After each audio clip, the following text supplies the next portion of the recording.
Hello, and thanks so much for tuning in to this portion of the City Biz interview series.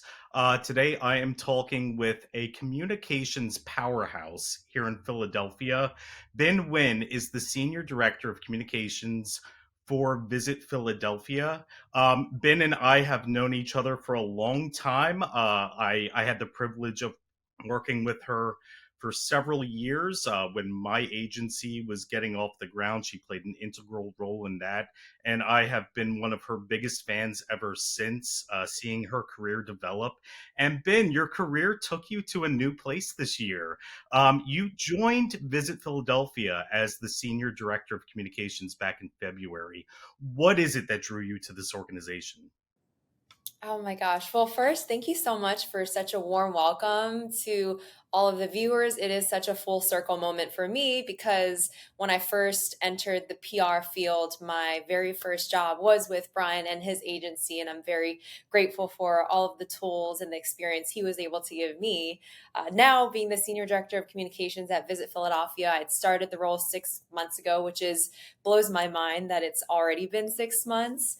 But I previously was a consultant and I just one and Brian knows once you're a consultant and you're doing your own gig, it's very hard to go back to a normalized 9 to 5 job or to go back in-house and work for another company. But what really, really drew me to visit Philadelphia was Angela Val, who is the CEO and president of Visit Philly. She just resumed that role back in May of 2022, so a little bit over a year ago. And I had the privilege through my consulting work to do her PR announcement for this. So she is the first Black female to ever run and lead this organization. So it's a huge milestone, not only for the history of the organization, but for our city and just the tremendous vision she has had for where she wants to take the organization. And her as a leader has been so inspiring for me to, be able to work with her from a consulting perspective. So much so that, as she was building and developing her team, she definitely recruited me and wanted me to be a part of her team and what she was building here with the organization. And what she had shared with me about her vision for Visit Philly and what we have for the city coming up in 2026, which is the 250th anniversary of our country's founding. And since, Philadelphia plays a huge role in that, it's going to be a massive year for all of us here. Her sharing that vision with me really was so appealing. And so at that time, I was living in Berlin, Germany, and I had moved back to Philadelphia to accept this role. And here we are 6 months later. Amazing, amazing. So, talk to me. I mean, you started back in February. What are some of the highlights from your first summer in this new role? There have been so many highlights. I genuinely wake up every day and I love what I do and I love my job. So, a big portion of what I do as the director of comms here is media relations with a lot of top tier national journalists. So, I bring in journalists from New York Times, Food and Wine, Bon Appetit, a lot of the big travel publications. I create a whole itinerary for them so that they get to experience the best of Philadelphia and then be able to share those experiences with their readers. And one of the journalists that I brought in back in April was from Food and Wine, and she had never experienced or heard about the Southeast Asian market here at FDR Park. And so previously it was like an if you know, you know kind of place. They have amazing food. It's an outdoor festival that happens every summer on the weekends and such a gem for Philadelphia and what we have to offer here in our culinary scene. And so when she had come into town, I took her there and she loved it just as much as I did. And Food and Wine ended up doing a whole feature piece about the market and how she claimed it to be one of the best markets in the country. So that's picked up so much steam, and now they are insanely busy at the market every single weekend. Just lines and lines of people waiting for, skewers and bubble tea and all of those things. That has just been such a big highlight for me. And then sharing in that same space, culinary is a big vertical that I focus on. And I really feel like our food scene here in Philadelphia is biasly the best on the East Coast. I don't know if you agree, Brian, with that, but we just have the best food in the city, and so I'm such a champion for that, and I wanna make sure that the rest of the world knows it too, especially because when it comes to travelers and people visiting destinations, food is the number one driver for decision making for someone wanting to go and visit somewhere.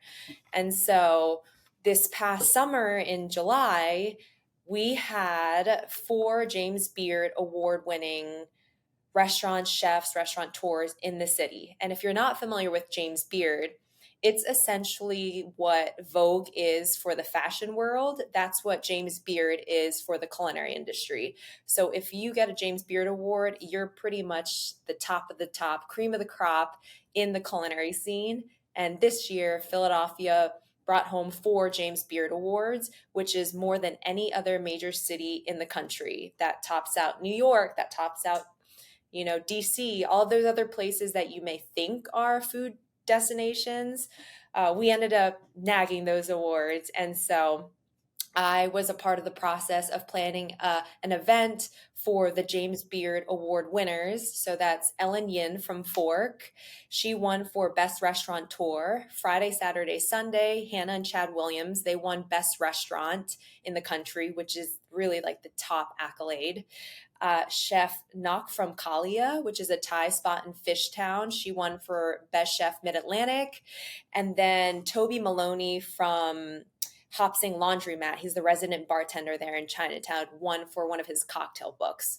So we planned a huge celebratory event for them in Old City, and we handed them proclamation gifts from the city of Philadelphia. And it was such an amazing coming together of everyone in the hospitality and the restaurant community there to celebrate these winners and just own that we are such an amazing food destination.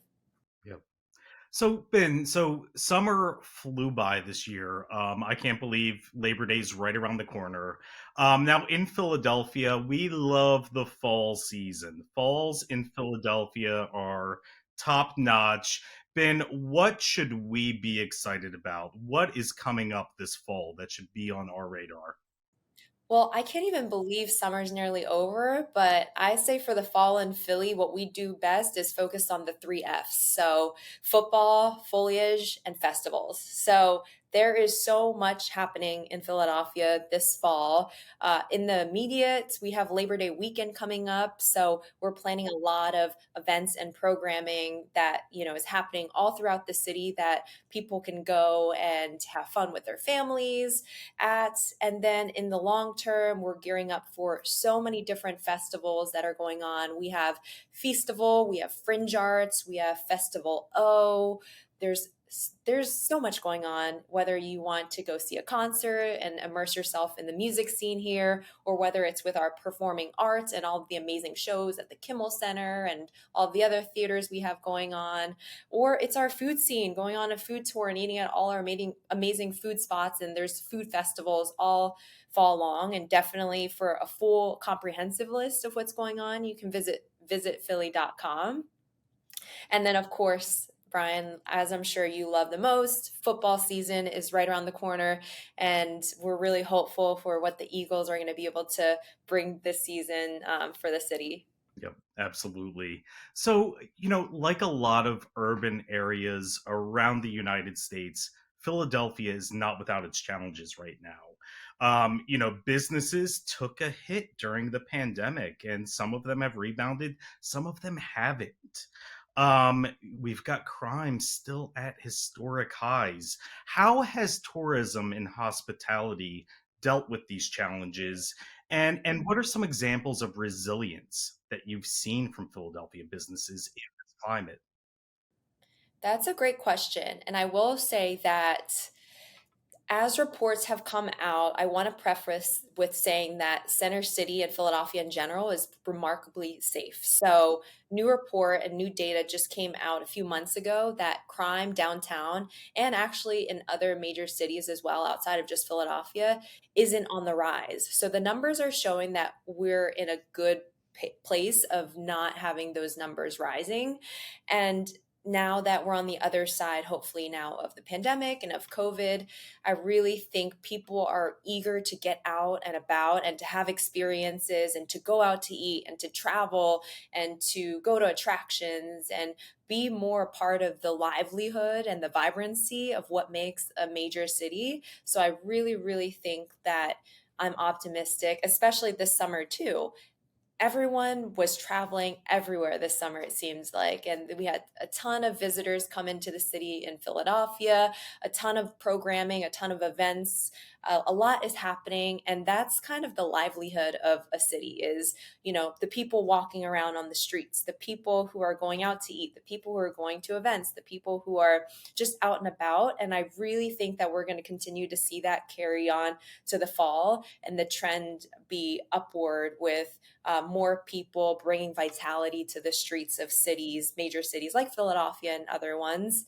And I do want to say that the tourism and hospitality sector is such a fast growing sector, and COVID did such a hit on that vital sector for every city.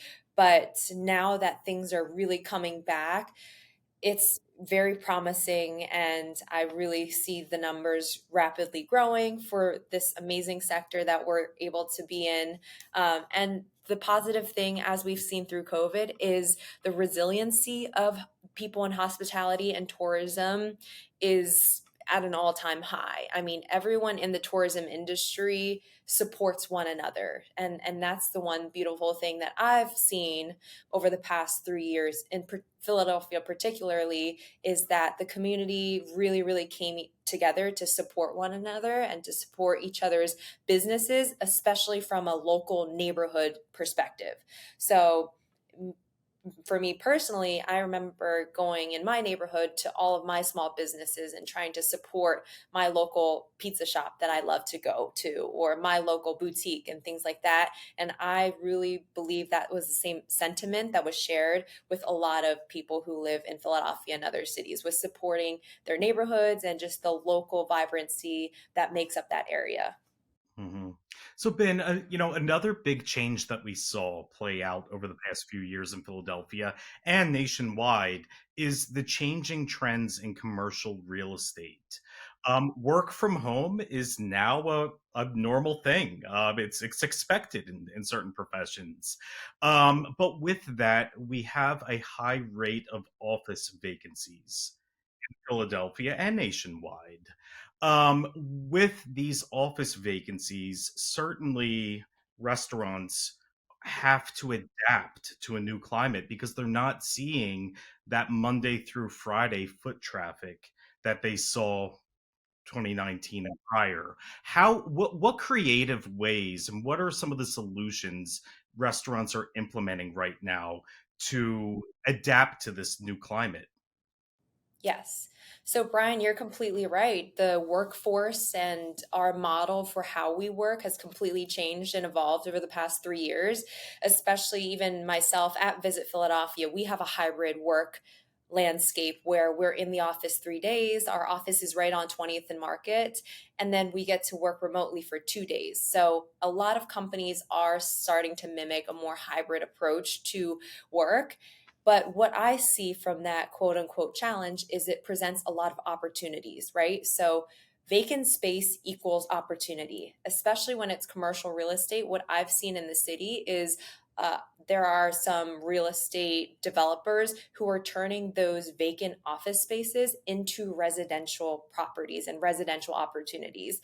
And so it's really exciting to see and hear about some of those projects that are happening because transforming space that's empty or that's unused or dead into a space of livelihood. There's people there, there's action, there's life being happening in those spaces is going to offer tremendous value for the growth and the vitality of a city. And that's something that we see a lot in other major cities as they're starting to transform those spaces, similarly to here in Philadelphia. And so I'm excited to see those developments happening. As it comes to the restaurant scene and how local restaurants are handling that, like I said, the beautiful thing about Philadelphia is our restaurant scene is damn good and we offer delicious food. And so my hope is that the resiliency in that restaurant scene is from, the services and the products that they deliver. And so we're grateful to have such a scene where there's great food at every single corner that you're going to downtown or in another neighborhood.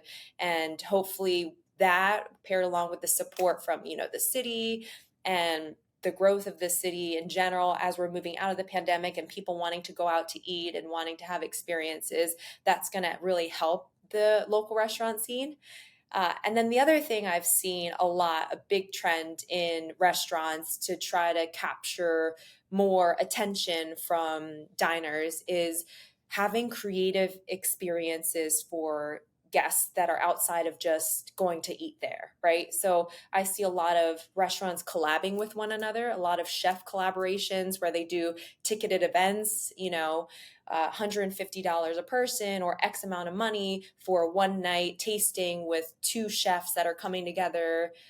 So, very creative ways to engage diners that's outside of just traditional, we're going out to eat here. And then I've seen a lot of success in restaurants doing pop ups at different festivals and events and experiences and pivoting in that way. So I think there's a lot of opportunities for restaurants to still financially maintain their livelihood in creative ways outside of just being a staple spot in their neighborhood or in the city, as these areas are still transforming. And then hopefully when more residential spaces get developed in those commercial spaces, or we revitalize those commercial spaces with other opportunities professionally, things will go back to a more consistent pace for them. So, Ben, earlier you mentioned football season is fast approaching. First off, go Birds. So there is a lot to be excited about with this team. We have the runner-up for MVP in QB1, Jalen Hurts, who was on the cover of Sports Illustrated today. I don't know if you saw that. Uh, there I didn't, but I'm not surprised. there is a lot of hype around this team, and I'm sure your Philadelphia experience is similar to mine. When the Eagles are winning, people say please and thank you and hold doors for each other. Everybody is in a great mood when the Eagles are winning and when there's excitement around this team. So, Ben, my question to you is, how is local tourism, hospitality, and restaurants and retail, how are they planning to capitalize on all the buzz around this Eagles team? Yeah, well, that's a great question. I would say that, like our road to the Super Bowl last year with the Eagles, every single business, retail, restaurant, etc., in the city, and even expanding out to the region, we really rallied together behind the Eagles to champion them and to cheer them on in hopes of a victory. And the great thing is that's not going to change. Us as Philadelphians and us as a fan base, we're going to continue to cheer them on this year with so much potential throughout the season. And I'm thinking back even, last year during playoffs, it wasn't even the Super Bowl. I believe it was like the second or the third game before the playoff game, the Super Bowl game, and people were already rowdying down in the streets. There's hundreds and hundreds of people out, cheering, celebrating. And so I think restaurants and retailers are going to do the same thing and capitalize on that momentum and on that just livelihood that everyone has for the team with specials at their restaurants or their bars that particularly are for the Eagles, and same for retail. So I think it's going to have that same energy and that same buzz that we did last year, except hopefully this year we'll make it all the way. Love it. Love it. Go Birds. So, Ben, I'm going to pivot a little bit. Let's talk about the communications profession. We are seeing massive changes in the field that you and I share. There it has been a swift adaptation of artificial intelligence. We're seeing social media, traditional media. We are seeing vast changes.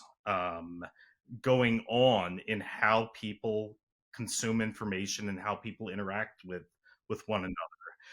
So given the changing climate that we're in right now, what advice would you give to folks listening who are looking to break into this field? What should they be focused on, and how can they set themselves up for success? Mhm.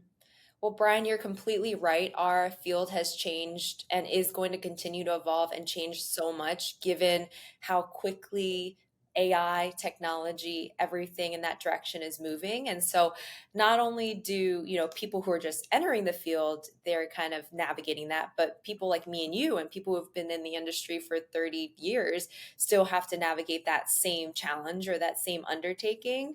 But the one thing I will say that will always hold true for me as a PR professional that's extremely important and that I seek out for, people in the next generation of communications professionals is characteristics that, are more it doesn't matter with the changing landscape of our industry. If you can hold on to these kind of core characteristics, you'll stand out. First one is being proactive.